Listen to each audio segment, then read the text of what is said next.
No, for real, dude. That's like,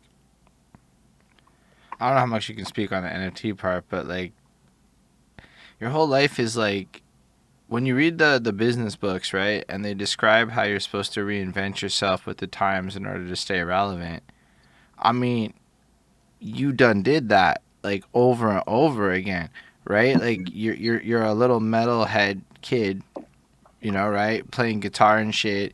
And then next thing you know, you're linking up with rich kids, getting yourself into situations where you're learning to make beats and producing music and doing all this kind of stuff. And then the next thing you know, you're a battle rap guy.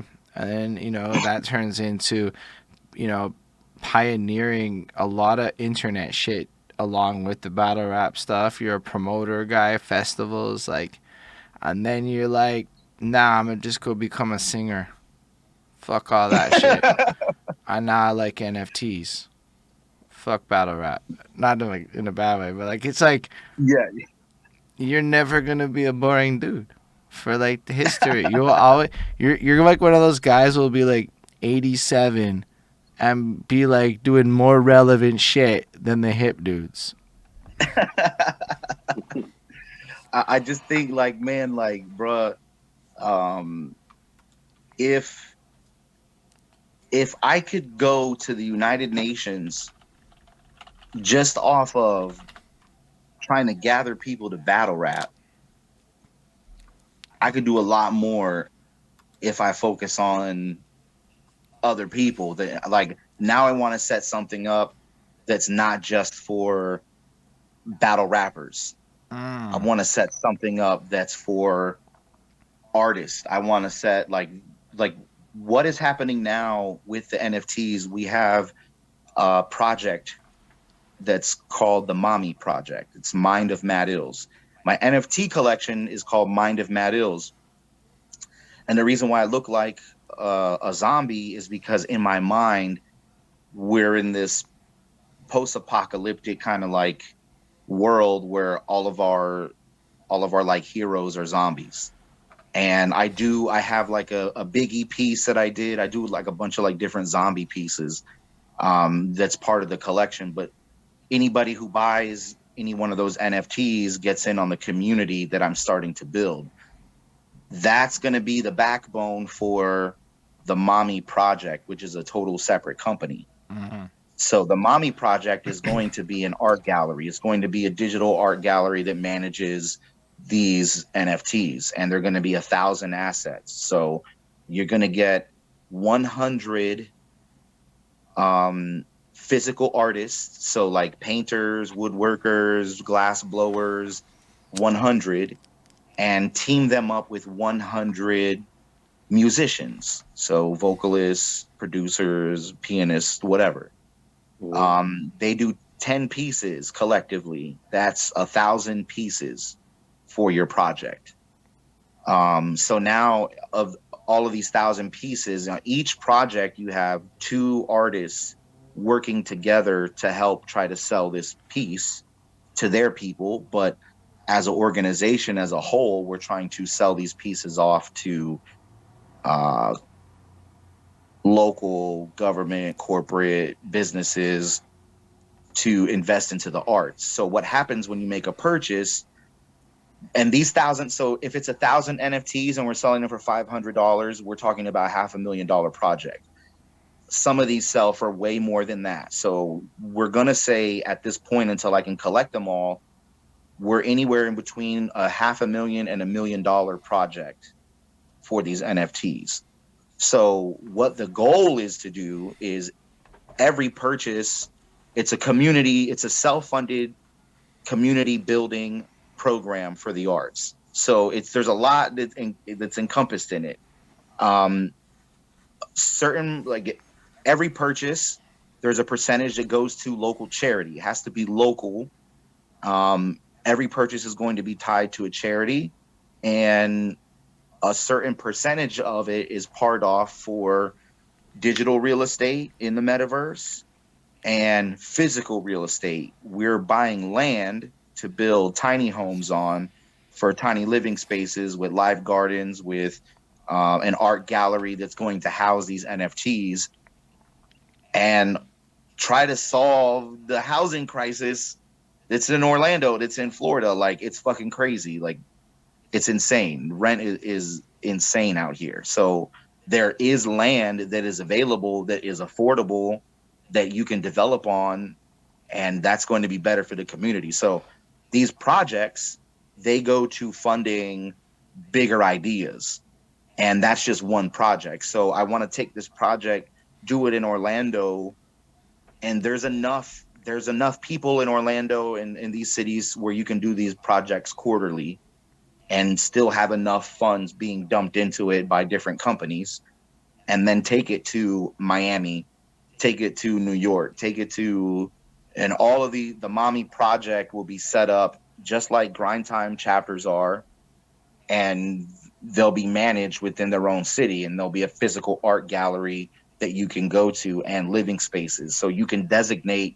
those for like what if the women that are staying at the battered women's shelter that like need help, like Right. you might be able to fund a whole entire Yeah, year's that worth of would living like for them to get back on their feet, you know. that would fly really well in Montreal at like at the mayoral level, like that kind of shit. Cause like they all you attach it to like affordable housing and you can make it a profitable endeavor to somebody or another.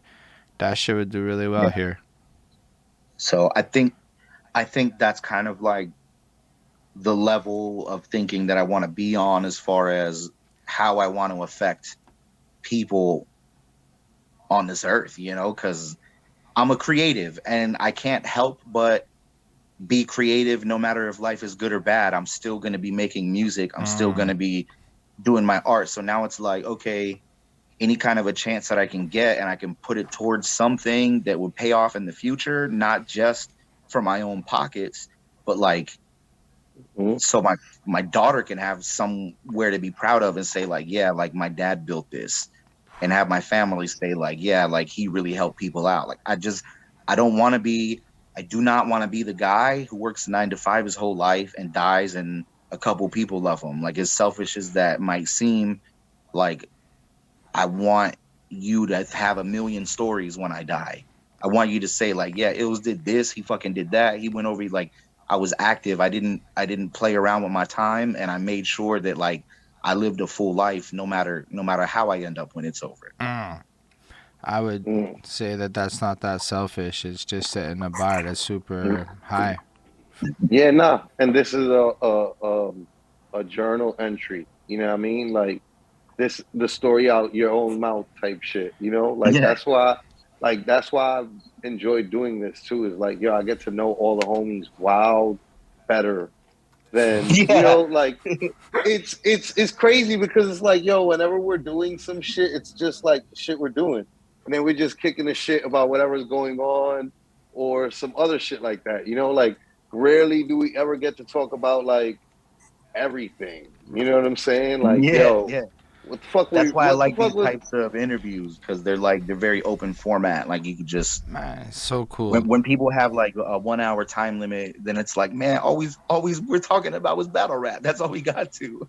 Yeah, Nah, I mean exactly. for me it's Exactly. like in what like regular sense of life do I get to sit there and just talk to a whole bunch of experts in various fields about what they did to win?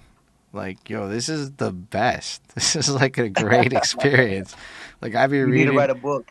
one day. That's like I feel like I'm too young to be focusing on books right now. I want to be out there at like rap events and stuff, and then later on in life when I'm a little more, I don't want to leave my crib. That's the book writing season. But right now, How old are you? I'm 34. Okay. Like I'm 34, but like I did not go out and party much, and now it's like I'm in Montreal, and you might not know this, but we had curfew for like 6 months during COVID, as in you couldn't leave your crib past 8 p.m. for real. Like it got really weird, so we got like cooped up for like 2 years, and about 2.5 months ago, the city opened. So we be like Oh, out, and it's like very nice. But in general, it's like there's a lot of living to do, and then I don't know. I feel like your 40s is book writing time. You gotta like settle down a little more. And, that Just Got you. or maybe when I'm in my 40s, I'll push it back again. But right now, I feel like I'm not. It's not the right time of life to be sitting there for 8 hours a day working on a book. Nah, not yet. No. One day. Yo, But nah. In the meantime, speaking of books, oh shouts to uh uh uh this Brian Kaiser dude that did PH's book, right? Oh, I saw that. Yeah, yeah. mm, He did a spoke to everybody, yo. Um, I gotta read the actual like book. I just got it like this week, and I'm That's not a book dope. reader, so um, I gotta start setting aside time. But yeah, shouts to him and anybody who wants to know more about PH. I recommend they pick it up. yeah, I'm gonna cop that because I'd be a big time reader. And You be a big time reader. now, Holden is a big time reader. He reads wild books yeah, a year. I do um, not Who read does it? I books. do. Holden. Yo, what happened All was right. I don't know if you know who Ty Lopez is, but that dude at one Yep. point said CEOs read 60 books a year. And I said, oh fuck, I want to be rich like that one day. So if that's the habits they have, I must learn how to read wild books. So I set that Yeah. as a challenge, and it took me 3 years. And then it was like, I don't know that I'm going to try hard to read 60 books again in a year, but I did it in 2020. Um, that shit was hard. It was like vacation times was just books. And then like it was amazing though, because it really it taught me to communicate better and listen better and remember better. And then you all of a sudden There's a can good book. follow everything in a conversation because you just know enough about enough things that like you can be like, okay, that makes sense to like everything. And then it's Yeah. just fun. Like you just learn shit. And yeah, I like that a lot. You should read Psycho Cybernetics. I don't know what that is, but it's a hot title. Shit, I like. Psycho Cybernetics is a book by I believe his name is Maxwell Maltz. He was a plastic surgeon in the 60s, I believe it was, and he was trying to come up with ways to help his patients cope with um, their self outlook, because these people who went and got these, plastic surgery operations, they're super like no procedure was ever enough. They always needed more. Mm. So he got into like psychology on a level of like, how do you help people deal with this? And they talk about a bunch of different kinds of exercises that they do. They talk about the dopamine in the mind and going into a blackout state. And this particular book is a book that Tony Robbins said that inspired him. That George Carlin, the famous comedian, he was quoted saying that like this book is the book that changed his life. Like it's a really dope ass book, and they talk about the different types of exercises that you can do in your mind to like help you get through shit, help you enhance your awareness. Like it's a really dope ass book. And there's an organization in St. Pete in Tampa that they update the book. And so there's like a running update Yeah, I of just saw it. his work. It's on Amazon. I was like, I already typed that shit in, looked at it. I'm like, got this shit on the list now. Noted. Yeah. Psycho Cybernetics. Y'all pick that book up. No, for real. I'll probably read that shit. That's basically how I pick books. I try to not let myself really pick books because if I did, it would be terribly redundant. So I just be reading.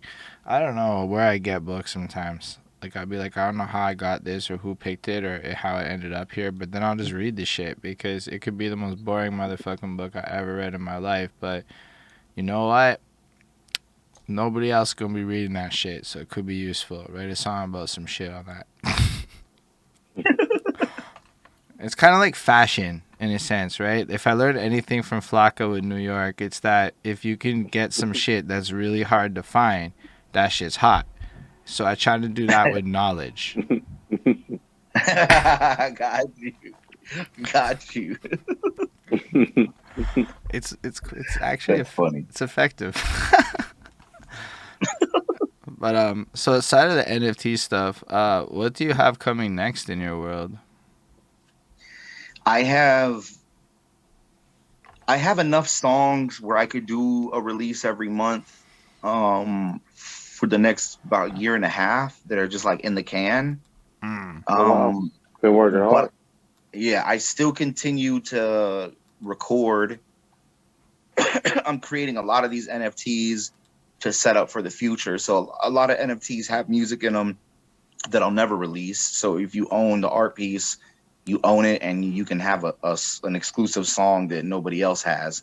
So I'm just loading up a whole bunch of NFTs with that, and it's really, I believe that the NFT project, the mommy project, is going to take up the majority of my life. Like that's going to be a big Right. project to see through, because there's a lot of pieces in that, and it's going to take a super fucking crazy dedication, more so than it was with grind time. Like it's going to take a lot, but I feel like I'm up to that challenge. So that's going to be it. That's going to be what I'm focusing on. Yeah, that's amazing. It's like you took Well, everything you did in your life and then you applied it to how can I save the world? Yo, that's that's pretty I next think it adds level. up. That's pretty next level yeah, of it. yeah, nah. You're trying to help people. It's always important to try to help people. You know what I'm Yeah. saying? Like as much as you can. Yeah. Yep. Within So means. Within means. I'm always like within means. Don't kill because you can't give away your house and home in attempts to house the homeless. Because then right. Right.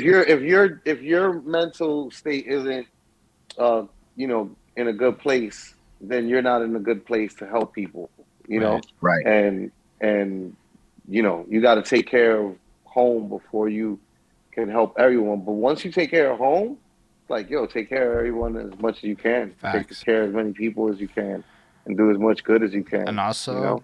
the fact that it's like scalable and everything. It's everything. You just find the right angel investor and it's over. Yeah. Hmm. Yeah.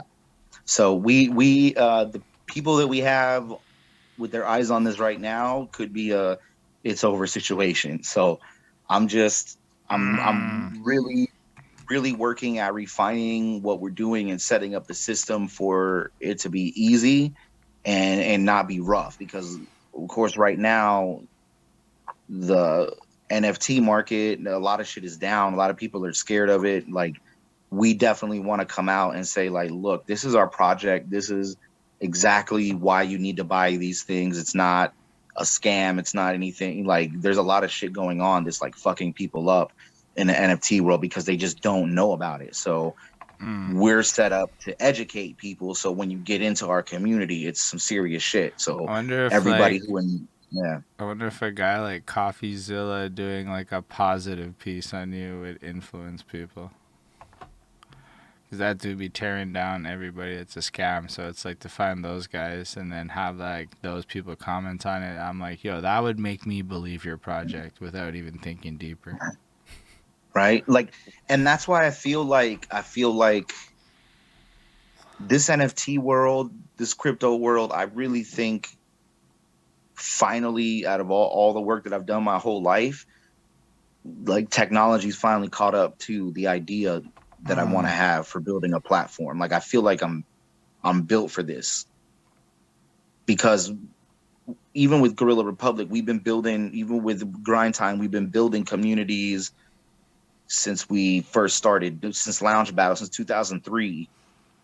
Like I've been just building platforms Yeah. on whatever it is I could get that was there that at the time that was popular. I was able to get on it. Like we were able to get on YouTube rather early and pop out. You know what I mean? Like, so this is just this is the next wave. And now it's like I can set up these digital contracts and be physically tied to the work that I put in without having to worry about someone like Conceited blowing up and never coming back and helping anybody out. Like, and I'm not like calling the dude out like that, but that's just that's just the mentality. Like you get so busy in your own work that you're living your own lifestyle, and like has nothing to do with where you came from anymore. Right. So now it's going to be like, hey, we're going to build you up. We're going to help you sell your pieces and manage them. But there's a digital contract there. So we're tied to it for life. Right. We benefit off of it for life, so we can help benefit charities. So that way nobody gets greedy. Nobody says you said this or you said that. Like it's all there. It's all digitally in the contract. It's not executed poorly. Ours aren't. So it's a very real thing. So I feel like because of all the people that I've met and all the different places I was able to get to, I can now reach out to some really big hitters who are into this community deep that would help make this a very, very real thing here pretty soon. That's super fire. That's dope. Yeah, I appreciate everything you've shared, man. Like your entire story is interesting. Like not everybody goes 2 hours and 40 minutes is all I'm saying. Usually at that point, like so I was wondering, I was like, tell me we got time, bro, because no, we do. I could do this. We could do